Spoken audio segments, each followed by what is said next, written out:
there supposedly is some type of surveillance footage, and I want to see how, you know, in depth that is, whether or not we're able to identify individuals at all, or whether or not we're able to identify the vehicle at all. That was one question that I asked that I wasn't able to necessarily get an answer on, because of the case being open and the judge giving wide latitude to law enforcement not to answer questions sometimes when they feel like it encroaches on the investigation. But it's our job to push, and of course we have to push them to establish probable cause. So we're going to be asking those questions, and you know, we have to get told to be quiet. Also too, with the 3 individuals allegedly being in the vehicle and one of them being deceased, and there not being any information per se that rules out supposedly any of the 3.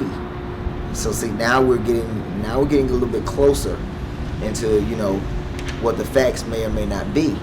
And of course, with the weapon that my client was alleged to have used, even if they're able to prove that he was in that vehicle, because right now we only have cell phone evidence, which may or may not, you know, be definitive as to putting a person in a place. It just puts a device in a place.